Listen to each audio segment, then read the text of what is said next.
بسم اللہ الرحمن الرحیم۔ شروع اللہ کے نام سے جو بڑا مہربان نہایت رحم والا۔ جبریل امین آئے اور انسانی شکل میں آئے۔ رسول اللہ صلی اللہ علیہ وسلم کے ایک صحابی تھے حضرت دہیہ کلبی رضی اللہ تعالی عنہ، اکثر جبریل ان کی شکل میں آتے، بہت خوبصورت انسان، صحابہ کرام میں حضرت دہیہ کلبی بہت خوبصورت انسان۔ بعض سیرت نگاروں نے لکھا ہے کہ جب وہ گلیوں سے گزرتے تو عورتیں دیواروں کے اوپر سے انہیں تکا کرتی تھی، دیکھا کرتی، اتنے حسین، گویا اس امت کے یوسف تھے۔ جبریل امین اکثر ان کی شکل میں آتے، رسول اللہ صلی اللہ علیہ وسلم کے پاس آئے، سیاہ زلفیں، سفید لباس، بالوں سے پانی ٹپک رہا ہے، ایسا لگتا ہے کہ ابھی اس نے یہیں غسل کیا اور مسجد میں بیٹھ گیا۔ لیکن حضرت عمر کہتے ہیں کہ ہم میں سے کوئی بھی شخص اس کو نہیں جانتا کہ یہ کون، کیونکہ مدینے کے ہم ایک ایک بندے کو جانتے تھے، یہ لگتا ہے کہ یہ مدینے کا نہیں، باہر سے آیا، لیکن باہر کا ہم اس لیے نہیں مان رہے کہ باہر سے جو لوگ آتے ہیں ان کے جسم پر سفر کے آثار ہوتے ہیں، داڑھی میں بالوں میں مٹی ہوتی ہے، دھول ہوتی ہے، کپڑے میلے ہوتے ہیں، پسینے کی بو ہوتی ہے، تو یہ تو ایسے لگتا ہے جیسے بس مسجد میں ہی اس نے غسل کیا اور یہی کپڑے بدلے اور یہی بیٹھ گیا، یہ کون؟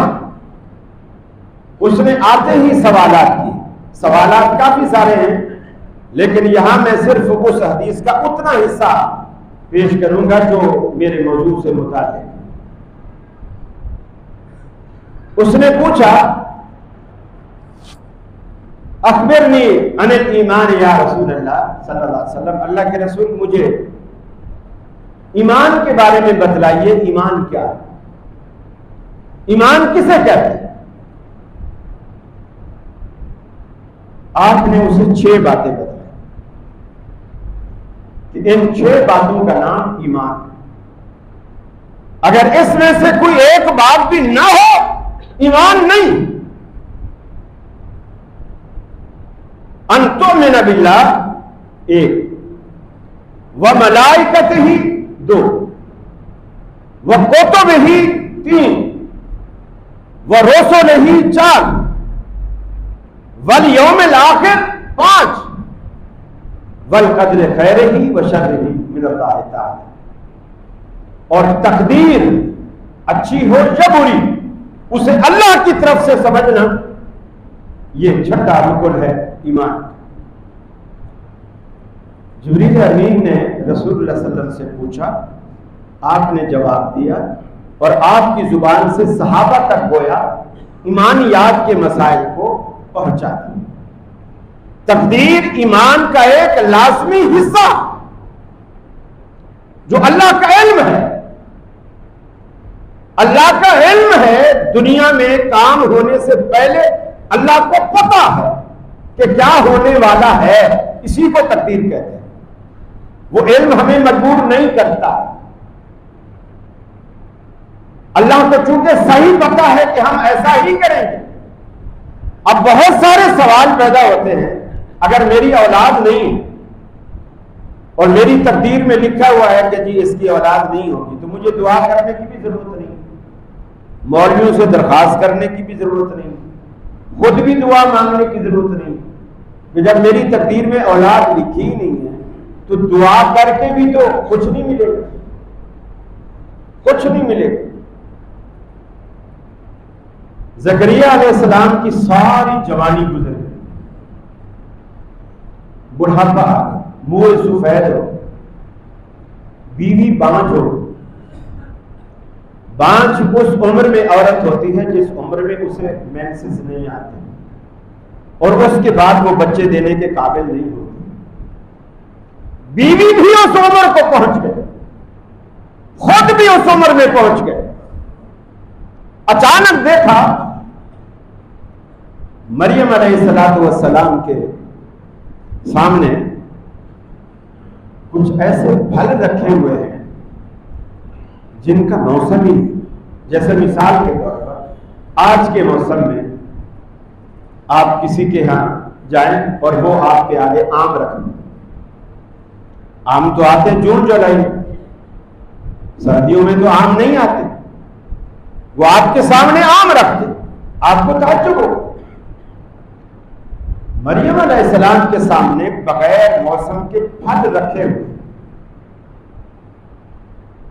اب دل میں ایک بات آئی کہ یا اللہ، جب تو مریم کو بغیر موسم کے پھل کھلا سکتا ہے، زکریا کو بغیر جوانی کے بچہ بھی تو دے سکتا ہے نا. میری بیوی بانجھ ہے تو کیا ہو، میں بوڑھا ہوں تو کیا ہو، تو قادر ہے نا.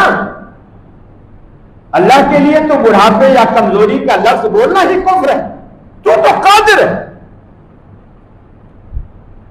تو دینے پر اتنا ہی قادر ہے جتنا میری جوانی میں تو قادر تھا، میرے بڑھاپے میں بھی تو اتنا ہی قادر ہے. چنانچہ اللہ نے جبریل امین کو بھیجا، فرمایا یا زکریا انا نبشرک بغلام. اے زکریا، تیری دعاؤں کو، تیری فریاد کو، تیری التجاؤں کو ہم نے عرش معلا پر سن لیا. انا نبشرک بغلام، ہم تجھے ایک بیٹے کی بشارت دیتے ہیں، اسمہ یحییٰ. ہم اس کا نام بھی خود تجویز کیے دیتے ہیں، اس کا نام بھی یحییٰ رکھیں گے، لمبی عمر والا.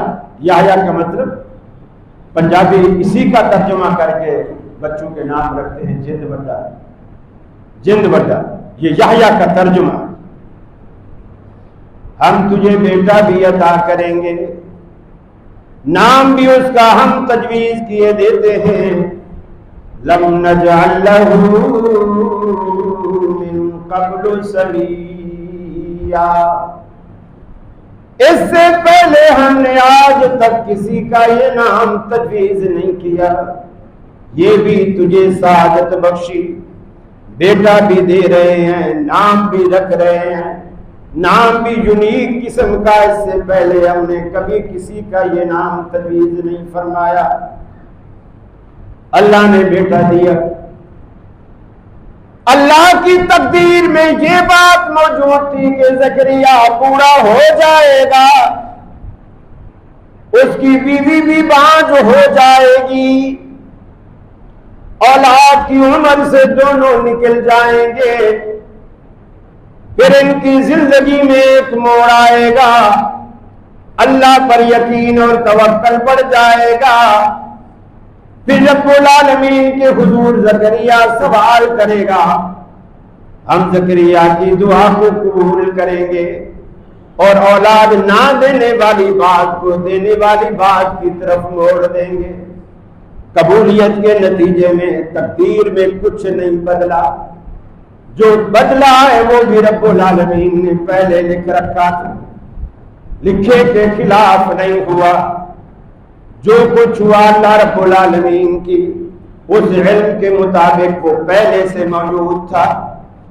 سورہ حدید میں رب العالمین نے فرمایا ما اصاب من مصیبت فی الارض ولا فی انفسکم.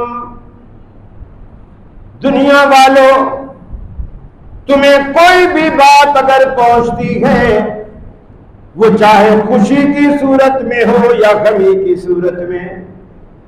ہم اردو میں مصیبت ہمیشہ پریشانی کو کہتے ہیں. مصیبت آ گئی، پریشانی. عربی میں مصیبت پریشانی کو نہیں کہتے. کوئی بھی چیز آپ کو پہنچتی، اصحاب یصیبوں سے جو چیز آپ کو لاحق ہوتی ہے، آپ کو پہنچتی، وہ اچھی ہے تو بھی پہنچی ہے، بری ہے تو بھی پہنچی. فرمایا ما اصاب من مصیبت، آپ کو جب بھی کوئی چیز لائق ہوتی ہے چاہے اچھی ہو یا بری ہو. فی الارض ولا فی انفسکم، اس دنیا کی سرزمین پر وہ لاحق ہونے والی چیز اس زمین پر سرزد ہو یا تمہاری اپنی جانوں پر آ پہنچے، الا فی کتاب من قبل ان نبرأها، مگر رب العالمین نے اسے تقدیر کی کتاب میں تمہارے وقوع پذیر ہونے سے پہلے لکھ رکھا ہوتا ہے. زمین میں ہو، تمہاری اپنی جانوں پر ہو، تمہارے ساتھ جو بھی بیتتی ہے رب العالمین نے اس لوح محفوظ والی کتاب میں لکھ رکھا ہے. ان نبرأها، دنیا میں اس کے وجود میں آنے سے پہلے رب العالمین نے اسے لکھا. ان ذلک علی اللہ یسیر، یہ کام اللہ رب العالمین پر بڑا آسان ہے. اور اس سے اور دیکھیے اللہ کے علم میں پہلے سے باتیں معلوم ہوتی ہیں. نبی مکرم نے جتنی پیشین گوئیاں دی ہیں، آج سے 1400 سال پہلے جو پیشین گوئیاں آپ نے دی، کچھ واقع ہو چکی، کچھ واقع ہونے والی ہیں. جو واقع ہو چکی وہ بھی غلط نہیں تھی، جو واقع ہونے والی ہیں وہ بھی انشاءاللہ غلط نہیں ہوں گی. مثلا رسول اللہ نے فرمایا قیامت سے پہلے عیسیٰ علیہ السلام دوبارہ آئیں گے، دجال بھی آئے گا، مہدی بھی آئے گا. دجال کو عیسیٰ علیہ السلام قتل بھی کریں گے. یہ ساری باتیں اللہ کے رسول نے بیان فرمائی. یاجوج ماجوج بھی آئیں گے، دابۃ الارض بھی آئے گا. ایک آگ نکلے گی مشرق سے جو ساری دنیا کو بھگا کر میدان معاشر کی طرف لے جائے گی. اللہ کے رسول نے یہ بھی فرمایا یہ ساری خبریں رسول اللہ صلی اللہ علیہ وسلم نہیں تھے، پھر آپ نے یہ خبریں کیسے دے دی؟ اللہ رب العالمین کے پیغمبر کو قرآن کہتا ہے ما ينطق عن الهوى ان هو الا وحی یوحی، ہمارا پیغمبر اپنی مرضی سے اپنی خواہش سے کچھ نہیں کہتا، وہی کہتا ہے جو رب العالمین اسے القاء کرتا ہے، رب العالمین اسے وحی کرتا ہے. بعض باتیں تو صحابہ نے دیکھی، بعض باتیں صحابہ نے دیکھی. سیدنا فاروق اعظم رضی اللہ تعالیٰ عنہ کہتے ہیں غزوہ بدر کے واقع ہونے سے پہلے اللہ کے حبیب صحابہ کرام کو میدان بدر میں لے کے گئے. آپ نے نشانیاں لگا دی، زمین پہ دائرے بنا دیے اور صحابہ کرام سے کہا دیکھو کافروں کا فلاں سرگنا یہاں گرے گا، یہاں مرے گا، یہاں گرے گا باہر کھا کے، فلاں سرگنا یہاں گرے گا، فلاں سرگنا یہاں گرے گا.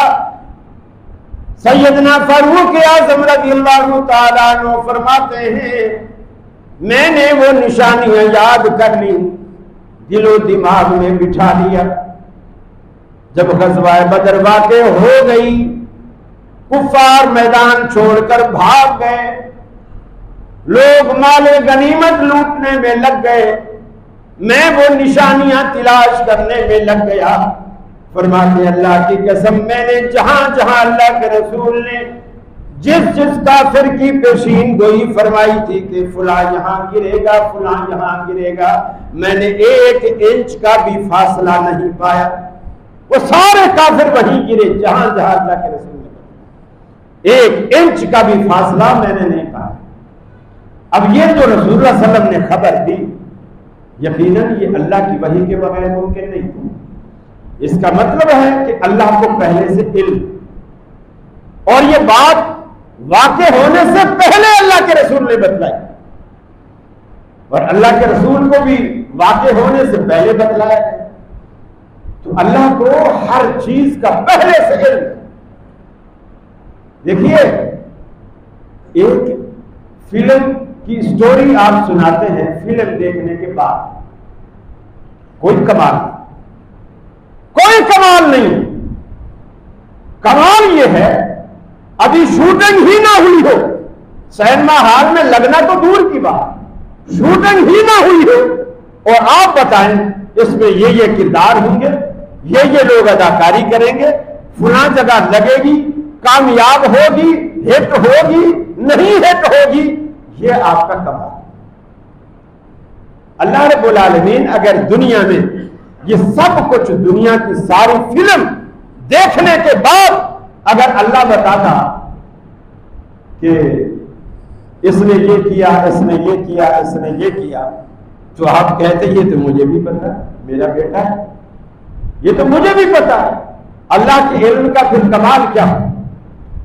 اللہ کے علم کا کمال یہ ہے دنیا کی فلم دیکھنے سے پہلے اسے پتا ہے کہ دنیا کیا کرنے والی، کون غریب ہے، کون امیر ہے، کون کیا کرے گا، کون کتنے حج کرے گا، کون حج کو برباد کرے گا۔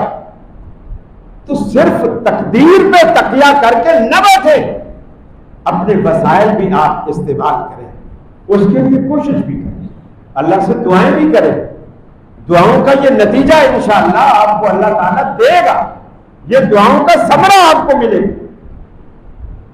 یہ جو قیامت واقع ہونے والی ہے، آنے والی ہے، زلزلہ برپا ہونے والا ہے، یہ سب غیب کی خبریں ہیں اور آنے والے حالات، اور اللہ نے پہلے سے بتا دیا، پہلے سے بتلا دیا کہ یہ ہونے والا ہے تاکہ ہم اس کی تیاری کریں۔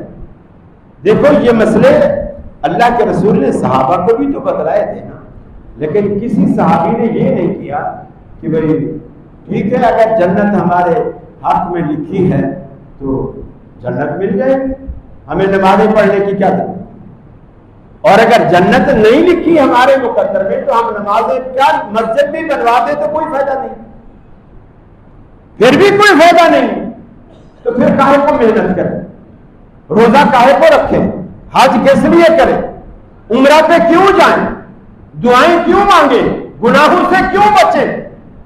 کبھی کسی صحابی نے یہ نہیں سوچا۔ اسی لیے اقبال نے کہا کہ عمل سے زندگی بنتی ہے جنت بھی جہنم بھی، یہ خاکی اپنی فطرت میں نہ نوری ہے نہ ناری، جو اللہ نے آپ کو آزادی دے رکھی ہے اسی آزادی پر جنت اور دوزخ کا فیصلہ ہونا ہے۔ فرض کیا آپ ایک روڈ پہ کھڑے ہیں، گلی کے بیچ میں کھڑے ہیں، دائیں طرف آپ کے مسجد پڑتی ہے، بائیں طرف ایک شادی ہال ہے، دونوں کی حاضری مفت ہے، کوئی ٹکٹ نہیں رکھا، شادی ہال میں کوئی ثقافتی پروگرام ہے، بڑے بڑے ملک کے اداکار، انڈین اداکارائیں بھی آئی ہوئی ہیں، گانے کا پروگرام بھی ہے، ڈانس کا پروگرام بھی ہے، آپ گلی کے بیچ میں کھڑے ہیں، دائیں طرف مسجد ہے، وہاں جمعہ ہو رہا ہے، خطبہ ہو رہا ہے، ٹکٹ دونوں طرف نہیں، ادھر کی حاضری بھی فری ادھر کی حاضری بھی فری۔ اللہ نے آپ کے پاؤں کو آزاد چھوڑ دیا، آپ کے ارادوں کو آزاد چھوڑ دیا، آپ جس طرف جانا چاہیں، انا ہدیناہ السبیل اما شاکرا و اما کفورا۔ اے انسان، ہم نے تجھ میں برائی کا مادہ، نیکی کا مادہ، دونوں مادے رکھ کر ہم نے تجھے اختیار دے دیا، اب چاہے مسجد کی طرف قدم بڑھا، چاہے اس ناچ گانے کے پروگرام کی طرف قدم بڑھا، جنت اور دوزخ کے معاملے اسی تیری آزادی پر فیصلے ہونے والے ہیں، اسی آزادی پر رب العالمین فیصلہ کرے گا۔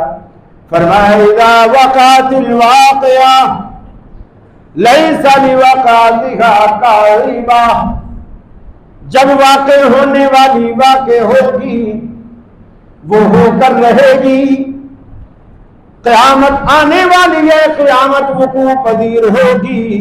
اذا وقعت الواقعہ لیس لوقعتها کاذبہ، اس کا وقوع پذیر ہونا حق اور سچ ہے، جھوٹ کی کوئی بات نہیں. لیس لوقعتها کاذبہ، اس کا وقوع پذیر ہونا جھوٹ کی بات نہیں. خافضۃ الرافعہ، اللہ دنیا کو تاہو بالا کر دے گا، نیچے اوپر آ جائیں گے، اوپر والے نیچے چلے جائیں گے. پوری کی پوری دنیا تہس نہس کر کے رکھ دے گا رب العالمین اس دن. خافضۃ الرافعہ اذا رجت الارض رجا، یہ زمین یک بار کی ہلا دی جائے گی، پوری کی پوری کائنات میں زلزلہ آئے گا.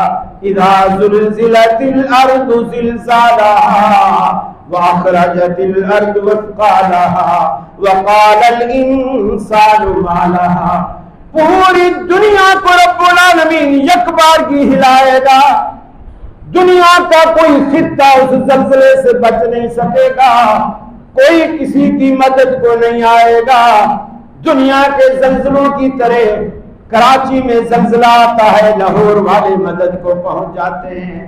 لاہور میں زلزلہ آتا ہے، کراچی والے پہنچ جاتے ہیں. کشمیر میں زلزلہ آتا ہے، دونوں پہنچ جاتے ہیں.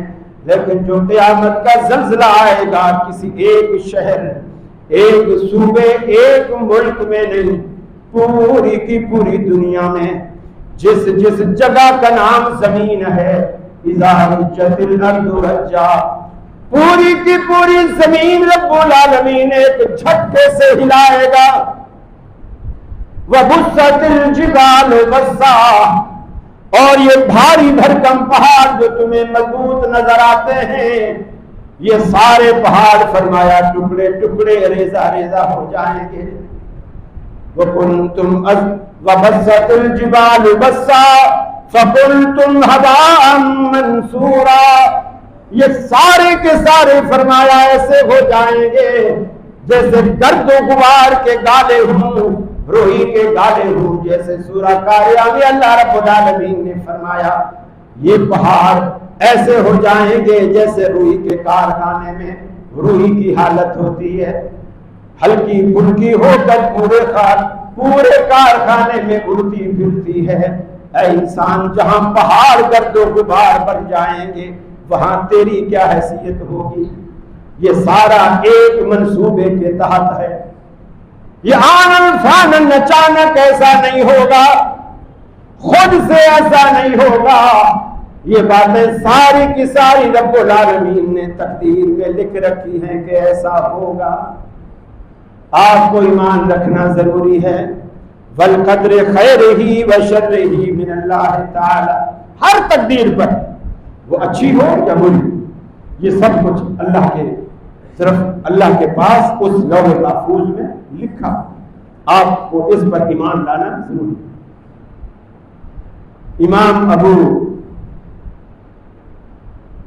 ابو الحسن رحمہ اللہ سیدنا ابی بن کعب رضی اللہ تعالیٰ عنہ کے پاس گئے اور انہیں آ کے کہنے لگے کہ میرے دل میں تقدیر کے بارے میں کچھ اشکالات ہیں، اور شک اور شبہات پائے جاتے ہیں. مجھے کوئی نصیحت کرے کہ میرا وہ شک یقین میں بدل جائے. انہوں نے کہا کہ اگر تیرے پاس احد پہاڑ جتنا سونا ہو اور تو خرچ کر دے، اللہ تعالیٰ اسے قبول نہیں کرے گا جب تک تیرا تقدیر پر ایمان نہیں. اللہ تعالیٰ اسے قبول نہیں کرے گا جب تک تیرا تقدیر پر ایمان.